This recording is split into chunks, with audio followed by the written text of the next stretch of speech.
O sangue que sonha, a herança psíquica dos ancestrais. Nem tudo que somos começou conosco.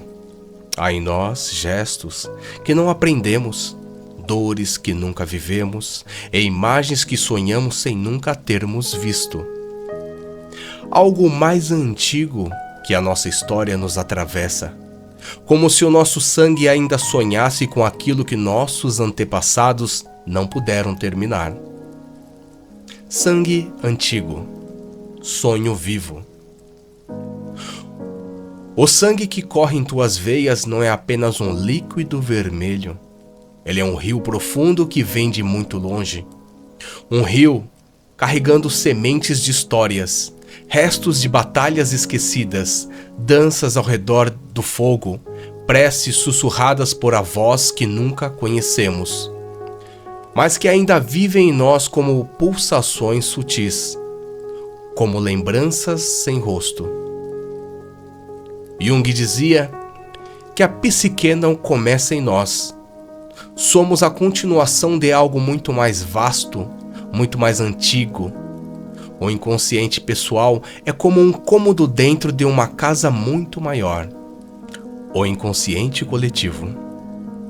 E nele, as figuras dos nossos ancestrais ainda caminham pelos corredores. O sangue sonha, sim, sonha em silêncio, nos sonhos noturnos que parecem não fazer sentido. Sonha nas repetições que não conseguimos explicar. Sonha nos medos que não são nossos, nas culpas herdadas, nos talentos que simplesmente nascemos com. É essa herança invisível, psíquica, simbólica e arquetípica que nos guia por caminhos que julgamos conhecer. A corrente oculta, heranças que respiram em silêncio. Os mortos não estão mortos, eles apenas mudaram de lugar. Provérbio africano. Quando olhamos para trás, para nossa linhagem, geralmente vemos nomes, datas, rostos em fotografias antigas. Mas a herança mais poderosa não está nesses retratos. Está nos padrões invisíveis que se repetem de geração em geração. É uma mulher que teme ser mãe porque sua mãe nunca foi acolhida. É um homem que explode de raiva sem saber porquê, como seu avô que voltou da guerra sem alma.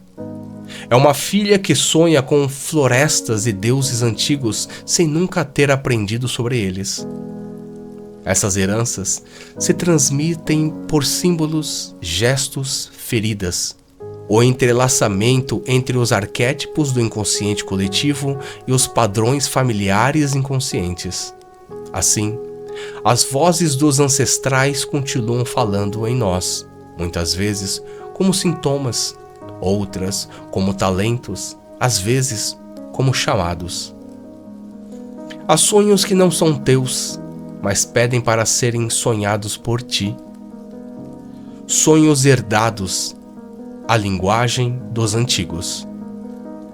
Tive um sonho estranho. Eu caminhava por uma casa antiga, escura, descia escadas até chegar a uma caverna com túmulos e ossos. Mas ao tocar os ossos, eu começava a cantar. Relato real de um paciente em análise. Esse é o tipo de sonho que carrega a voz dos antigos.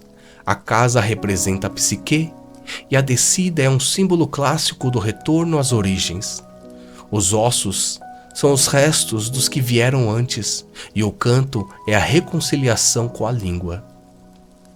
Os sonhos herdados frequentemente têm esse tom arquetípico, imagens de florestas, animais totêmicos, guerras ancestrais, deuses e deusas que nos observam em silêncio. São mensagens do inconsciente coletivo misturadas com o destino inacabado da nossa linguagem familiar. Muitos pacientes em análise relatam sonhos em línguas desconhecidas ou em rituais que jamais viram. Outros sentem que algo os chama, uma floresta, uma tribo, uma figura ancestral. Esses sonhos são convites para que se complete, através de nós, algo que começou antes de nós. O trauma que viaja no tempo. Hoje, a ciência começa a reconhecer o que os antigos já sabiam: o trauma pode ser herdado. A epigenética mostra que traumas vividos por nossos antepassados, guerras, abusos, exílios, deixam marcas químicas que se transmitem por gerações. Mas Jung já dizia isso em termos simbólicos. O trauma coletivo se deposita no inconsciente e ressurge nas gerações seguintes, como sombra. O filho do soldado se torna ansioso, a neta da escrava se sente invisível, o bisneto do refugiado não consegue parar de fugir. E o mais curioso, a cura também pode ser herdada. Quando um descendente decide olhar para trás, acolher, perdoar, integrar, ele liberta não só a si mesmo, mas algo no campo todo da família. É por isso que rituais de ancestralidade são tão poderosos em tantas culturas. Eles não são apenas símbolos, eles reordenam o campo psíquico coletivo. Os rituais que acordam o sangue. Imagem visual: uma mulher de olhos fechados, deitada sobre a terra, com símbolos pintados no corpo. Tambores tocam ao fundo, ao redor retratos de seus antepassados queimam lentamente. Um véu se ergue entre os mundos. Todas as tradições espirituais têm formas de reverenciar os ancestrais. No xamanismo, são feitos altares com ossos, ervas e oferendas. No candomblé, os eguns são evocados. No México, o Dia dos Mortos celebra a visita dos que partiram. No Japão, o Obon é o tempo de voltar ao lar da alma. Jung via esses rituais como representações externas de processos internos profundos. Eles são dramatizações simbólicas do reencontro com o que foi esquecido e que precisa ser lembrado para que a vida volte a fluir. O sangue sonha, mas também escuta, e quando honrado, ele canta.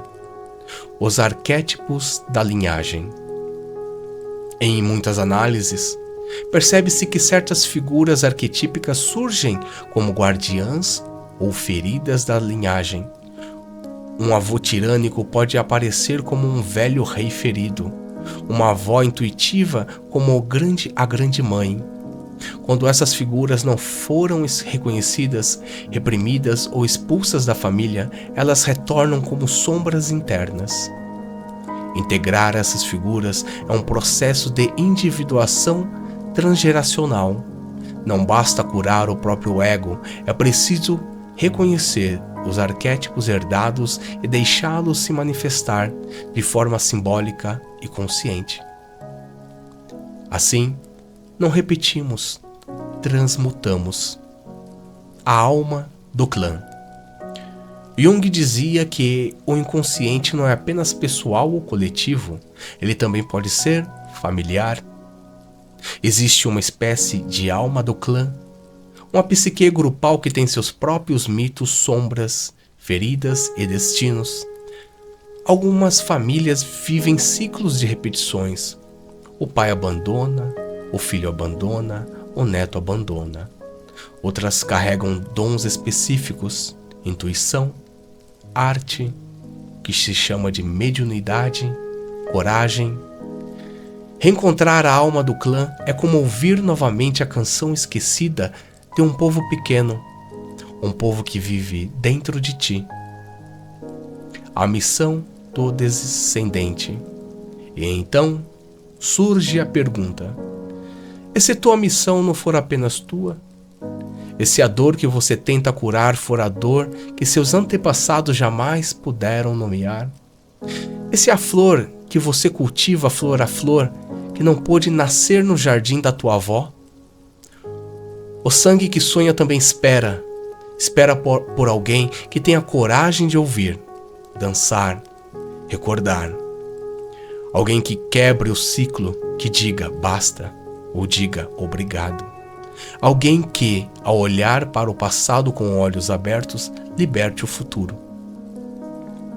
Quando o sangue vira cântico. Os teus ancestrais não estão atrás de ti, eles estão dentro de ti. O caminho para a alma ancestral não está em bibliotecas, está nos ossos, nos sonhos, nos silêncios. Está naquele gesto que você repete sem saber por quê, na saudade de um tempo que não viveu, no medo sem nome, no talento que brota do nada, no símbolo que te persegue. E quando você se volta para isso, com respeito, com presença, com amor, algo acontece. O sangue que sonha, canta, canta através de ti. E nesse cântico, o jardim esquecido começa a florescer. E para você que chegou até aqui, curte, compartilha e se inscreve no canal. E até o próximo.